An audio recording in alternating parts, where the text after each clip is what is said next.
Hello guys, क्या हाल चाल हैं आप लोगों के। तो मैं देख रही हूँ जब से मैं रवि के घर में आई हूँ, आप लोगों के मन में काफ़ी सारे सवाल हैं, काफ़ी सारे क्वेश्चंस हैं, आप मेरे बारे में जानना चाहते हो।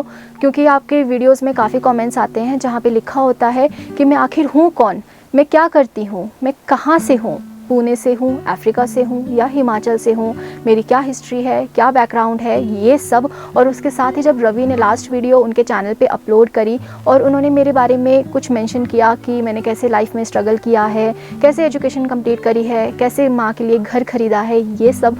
तो मुझे पता है कि ये सब देखने के बाद, जानने के बाद आपके मन में और भी क्वेश्चंस आ रहे होंगे और भी कुछ आप मेरे बारे में जानना चाहते होंगे। तो मैं आपको बता दूं कि मैं आज इस वीडियो में आपके सभी क्वेश्चंस के आंसर्स दूंगी, आपको सब कुछ A to Z बताऊंगी, स्टार्टिंग से लेकर के मेरे अभी तक का लाइफ का सफ़र जो है वो कैसा रहा, किस तरीके से मैंने लाइफ में स्ट्रगल किया और आज मैं जहाँ हूँ वहाँ मैं कैसे पहुँची हूँ, तो ये सब आपको इस वीडियो में बताऊँगी। बस रिक्वेस्ट इतनी है कि आप इस वीडियो को बिल्कुल एंड तक देखना, क्योंकि तभी आप मुझे अच्छे से जान पाओगे। और इनकेस अगर आप इंटरेस्टेड नहीं हो तो आप इस वीडियो को स्किप भी कर सकते हो, तो ऐसा कुछ कंपलसरी नहीं है, ठीक है। तो चलिए बिल्कुल स्टार्ट करते हैं स्टार्ट से। जब मैं 4 साल की थी, तो आप गाइस मुझे खुद ही बताओ कि 4 साल का बच्चा क्या होता है, उसे कितनी समझ होती है, कुछ अच्छे बुरे कुछ पता होता है, कुछ मुझे नहीं लगता कि 4 साल के बच्चे को कुछ ज़्यादा कुछ पता होता है। तो मैं 4 साल की थी जब मैंने लाइफ का सबसे बड़ा डिसीजन लिया था और सबसे डिफ़िकल्ट क्वेश्चन मुझसे पूछा गया था। एक्चुअली मुझसे पूछा गया था कि मुझे कौन चाहिए, मम्मा या पापा। मैंने बिना कुछ ज़्यादा सोचे समझे सीधा बोल दिया कि पापा। लेकिन जैसे मैंने पापा बोला तो मुझे ये बताया गया कि बेटा, आप जो भी जिसका भी नाम लोगे, चाहे वो मम्मा हो चाहे वो पापा हो, तो आप उसी इंसान के साथ अपनी बाकी की ज़िंदगी बिताओगे और दूसरे इंसान को आप कभी नहीं मिलोगे, उसकी शक्ल कभी नहीं देखोगे। ये क्वेश्चन इतना डिफ़िकल्ट था कि ये बात सुनते ही मैं इतनी घबरा गई, इतना डर गई मैं। और मैंने डर के मारे, मतलब बिना कुछ सोचे समझे, मैंने सीधे बोला मम्मा। और गाइस, वो दिन और आज का दिन मैं कभी भी अपने पापा से नहीं मिली हूँ, कभी उनकी शक्ल नहीं देखी है और मुझे तो ये भी नहीं पता है कि वो आज इस दुनिया में हैं भी या फिर नहीं हैं। जब 4 साल की थी तो मेरे मम्मा पापा बेसिकली अलग हो गए एक दूसरे से, पर्सनल रीजंस की वजह से, जो मैं आपको इस वीडियो में नहीं बता सकती हूँ, ऑब्वियसली काफ़ी पर्सनल है। तो जब मेरे मम्मा पापा अलग हुए तो उस टाइम पर मेरी मम्मी के पास कुछ भी नहीं था, कुछ भी नहीं, ना ही पैसा था, फाइनेंशियली बिल्कुल भी स्ट्रॉन्ग नहीं थी, ना ही जॉब थी, ना ही उनके सर पे घर था। और वो ऐसे में मुझे पढ़ाती लिखाती कैसे मेरा पालन पोषण करती। तो उन्होंने क्या किया, उन्होंने मुझे मेरे नाना नानी के पास छोड़ दिया हिमाचल में। तो गाइज़, मैंने नाना नानी के पास यहाँ पे मैं 10 साल रही हूँ हिमाचल में और यहाँ पर मैंने स्टडीज़ कंप्लीट करी हैं और इसीलिए मैं हक से बोलती हूँ कि मैं हिमाचल वाली हूँ, क्योंकि मैं हिमाचल से ही हूँ। और यहाँ पर मैं स्पेशल थैंक्स बोलना चाहती हूँ अपने नाना नानी जी को कि उन्होंने इतनी हिम्मत दिखाई, क्योंकि अगर उन्होंने ये हिम्मत ना दिखाई होती मुझे पालने की, मुझे पढ़ाने लिखाने की, तो आज मैं जहाँ हूँ मैं वहाँ कभी पहुँच ही नहीं पाती। इसके साथ ही मैं अपनी मम्मा को भी थैंक यू बोलना चाहती हूँ कि उन्होंने लाइफ में इतना ज़्यादा स्ट्रगल किया। मैंने देखा है ना, एक सिंगल मदर होकर के उन्होंने कैसे छोटी छोटी जॉब्स करी हैं, कैसे उन्होंने स्ट्रगल किया है, मुझे पढ़ाया लिखाया, मेरे हर सपने पूरे करे, मेरी हर डिमांड पूरी करी, मुझे कभी पापा की कमी फील नहीं होने दी उन्होंने। तो मैं अपनी माँ का भी कभी एहसान कभी नहीं ज़िंदगी में भुला सकती हूँ, कभी मैं पूरा ही नहीं कर सकती हूँ वो चीज़। तो मैं जैसे जैसे बड़ी होती गई, अपनी मम्मा का स्ट्रगल देखती गई, इधर उधर की बातें सुनती गई, तो मुझे ये रियलाइज़ होता गया कि मुझे लाइफ में क्या करना है। तो मुझे एक ही चीज़ पता थी कि मुझे लाइफ में कुछ बनना है, अपनी माँ का नाम रोशन करना है और मुझे लाइफ में जो भी करना है ना, वो अपनी माँ के लिए ही करना है। और सबसे बड़ी बात मेरे लिए ये थी कि मुझे अपनी माँ के लिए घर खरीदना है। मुझे आज भी याद है कि मैं जब छोटी सी थी तो मैं ना बुक्स में, कॉपीज़ में घर के डायग्राम्स बनाया करती थी कि ऐसे कमरे होंगे, ऐसे घर होगा, ये होगा, वो होगा। लेकिन मुझे पता था कि ये सब तभी पूरा होगा जब मैं अच्छे से पढ़ूंगी और अच्छे से स्टैंड हो जाऊंगी। तो मुझे पता है, जो लोग मुझे जानते होंगे एक्चुअली, तो उनको पता ही होगा ऑलरेडी कि मैं कितनी ज़्यादा स्टूडियस थी, बहुत ज़्यादा पढ़ाकू थी। क्योंकि मेरा एक ही गोल था कि मुझे अच्छे से पढ़ना है, पढ़ करके इंजीनियर बनना है और इंजीनियर बन करके अपनी माँ का नाम भी रोशन करना है और उनके लिए उनको घर भी दिलाना है। तो ये सब मेरे बचपन से ही मेरे ड्रीम्स थे, मेरे गोल्स थे, जिनको मैं कभी पूरा करना चाहती थी। तो बस इसीलिए मैंने अपनी स्टडीज़ कंटिन्यू रखी, अपना नॉन मेड रखा, उसके बाद बीटेक किया, कंप्यूटर साइंस मैंने रखी। तो मैंने जो बाकी की 10th के बाद की जो पढ़ाई थी वो मैंने चंडीगढ़ से और पंजाब से करी। तो बेसिकली मैंने बीटेक करी कंप्यूटर साइंस की, ठीक है। उसके बाद मुझे 1 साल मुझे फिर से स्ट्रगल करना पड़ा जॉब के लिए। बीटेक के बाद मुझे जो जॉब लगी थी उससे मैं बिल्कुल भी सेटिस्फाइड नहीं थी, बिल्कुल भी खुश नहीं थी, क्योंकि वो शायद से बीपीओ वाली वैसी जॉब थी और मैं बिल्कुल भी सेटिस्फाइड नहीं थी, क्योंकि मुझे नाइट शिफ्ट्स करनी पड़ती थी।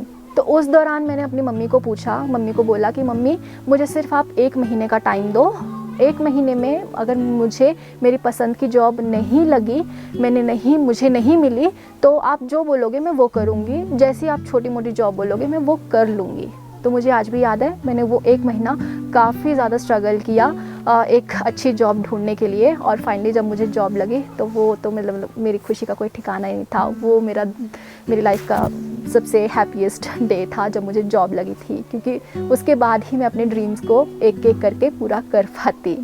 तो जैसे मेरी जॉब लग गई तो मेरा माइंड पूरा सेट था कि मुझे एजुकेशन लोन पे करना है और साथ में अपने घर के लिए डाउन पेमेंट भी मुझे इकट्ठी करनी है, ठीक है। क्योंकि मैंने बीटेक जो करी थी वो एजुकेशन लोन लेकर के करी थी, अपने बलबूते पे ही करी थी। मेरी मम्मा की उतनी ज़्यादा हैसियत नहीं थी कि वो मुझे अच्छी हायर एजुकेशन मुझे प्रोवाइड कर सकती, तो इसलिए मुझे एजुकेशन लोन लेना पड़ा था 6 लाख का। तो फिर उसके बाद मैं एजुकेशन लोन अपना पे करती गई। उतनी ज़्यादा हाई सैलरी नहीं थी, लेकिन उसमें भी मैं अपने मतलब गरीबों की तरह रह करके, कंजूसी कर करके, सेविंग कर करके मैंने डाउन पेमेंट अपना इकट्ठा किया। किसी भी तरह से मैंने 2 साल के अंदर शायद से। और जैसे डाउन पेमेंट इकट्ठा हो गया तो मैंने क्या किया, मैंने ऑब्वियसली घर खरीद लिया। तो उस टाइम पे मेरी उतनी ज़्यादा सैलरी नहीं थी, उतनी ज़्यादा मेरी हैसियत, उतनी औकात नहीं थी, लेकिन जितनी भी थी उसके हिसाब से मैंने घर खरीद लिया और 22 लाख का मैंने लोन ले लिया, होम लोन ले लिया। और जब मैंने घर खरीदा ना, तो मैं लाइफ में मतलब बता नहीं सकती कि मैं कितनी खुश थी। मेरी लाइफ का सबसे बड़ा दिन था वो, सबसे बड़ा, क्योंकि मैंने अपना मतलब मेरा एक ड्रीम, जो बचपन से मैं ड्रीम देखती आ रही थी, वो ड्रीम मेरा पूरा हुआ था। मैंने अपनी माँ के लिए घर खरीदा था और मेरी मम्मी को अब रेंट में रहने की ज़रूरत नहीं थी बिल्कुल भी। उनके सर पे छत थी। बहुत ज़्यादा खुश थी मैं, बहुत ज़्यादा, और मेरी मम्मी भी ऑफ कोर्स बहुत ज़्यादा खुश थी। लेकिन अगले ही दिन मैं टेंशन में आ गई ये सोच करके कि अब मुझे 30 साल लग जाएंगे ये लोन उतारने में। 30 साल का लोन लिया था मैंने, बिकॉज़ उस टाइम पे इतनी ज़्यादा सैलरी नहीं थी। तो मैंने सोचा कि यार 30 साल लग जाएंगे, जब तक मेरा ये होम लोन ख़त्म होगा, जब तक ये घर मेरा अपना होगा, तब तक तो मेरे हाथ से टाइम जा चुका होगा, सब कुछ जा चुका होगा। फिर क्या, मैं अपने लिए क्या कर रहा हूँ, कि मैं अपने लिए क्या किया, मतलब मैं क्या करना चाहती हूँ। तो इसी वजह से मैंने क्या किया, मैंने लिंक्डइन में जॉब्स ढूंढने स्टार्ट कर दिए। और मैंने अफ्रीका में एक कंट्री है अंगोला, वहाँ पे मैंने जॉब के लिए अप्लाई किया और वहाँ पे मैं सिलेक्ट भी हो गई। क्योंकि मुझे पता था कि अगर मैं यहाँ पर इंडिया में रह के आईटी की जॉब करती हूँ तो मेरी पूरी उम्र निकल जाएगी, लेकिन मेरे से लोन मेरा कंप्लीट नहीं हो पाएगा। और सेम थिंग कि अगर मैं ऑन साइड भी मुझे लगा तब भी नहीं हो पाएगा। तो इसलिए मैंने डायरेक्टली वहाँ पे जॉब ढूंढी और वहाँ पर चली गई। अब कुछ लोगों ने, जो मेरे चैनल पे एक्चुअली एक और वीडियो डली हुई है जहाँ पे मैंने बताया हुआ है कि कैसे मैंने घर खरीदा, कैसे होम लोन पे किया। तो वहाँ पे कुछ लोगों ने नेगेटिव कमेंट्स किए थे कि अफ्रीका की तो करेंसी जो है वो वीक है इंडिया से, तो तुम्हें मतलब इतनी ज़्यादा सैलरी तो मिलती नहीं होगी। तो गाइज़ मैं आपको यहाँ पर बताना चाहती हूँ कि जो जॉब थी मेरी, वो मैं अफ्रीका में करती थी, लेकिन कंपनी जो थी वो पोर्चुगल की कंपनी थी, मतलब यूरोपियन कंपनी थी। और प्रोजेक्ट जो था वो अंगोला की गवर्नमेंट का प्रोजेक्ट था।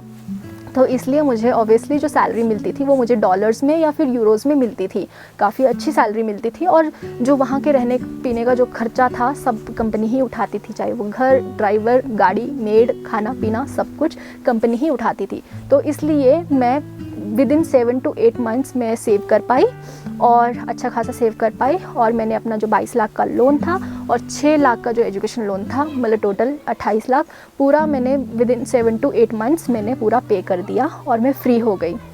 और जैसे मेरे सर से ये बोझ उतर गया तो मैं 1 साल के बाद वापस भी आ गई, क्योंकि पैसा मेरे लिए ज़्यादा इम्पॉर्टेंट नहीं था। आज मैं जो पैसा कमाती हूँ वो अपनी माँ के लिए कमाती हूँ। मुझे पैसा नहीं चाहिए लाइफ में, मुझे चाहिए इज़्ज़त। तो एक्चुअली जो मैं आज कमाती हूँ, क्योंकि ताकि मेरी माँ को स्ट्रगल और ना करना पड़े, मेरी माँ को भूखा ना रहना पड़े, इसलिए मैं अपनी माँ के लिए जॉब करती हूँ, पैसा कमाती हूँ। लेकिन मुझे क्या चाहिए? मुझे चाहिए गाइस इज़्ज़त, या आप दूसरे वर्ड्स में कह सकते हो फेम।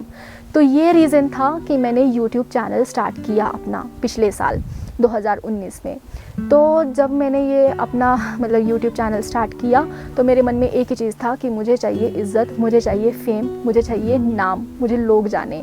लेकिन थोड़ा ऑब्वियसली डिफ़िकल्ट था, इतना ज़्यादा इजी नहीं था फेम पाना यूट्यूब में। तो इसीलिए उस दौरान पे मैं रवि की वीडियोस वगैरह देखा करती थी और मुझे पता था कि ये बंदा भी हिमाचल से ही है। तो मुझे होता था कि कहीं ना कहीं यार मतलब बहुत प्राउड फील होता था और मैं उसका भी स्ट्रगल देखती थी तो मुझे बहुत अच्छा लगता था। तो इसलिए मैंने रवि को अप्रोच किया और उसके बाद उन्होंने भी मेरी कुछ वीडियोस देखी, उन्होंने भी उसके बाद उनको पता चला कि मैं किस टाइप की बंदी हूँ, किस टाइप की लड़की हूँ, कैसा मेरा लाइफ रहा है, कैसा स्ट्रगल रहा है।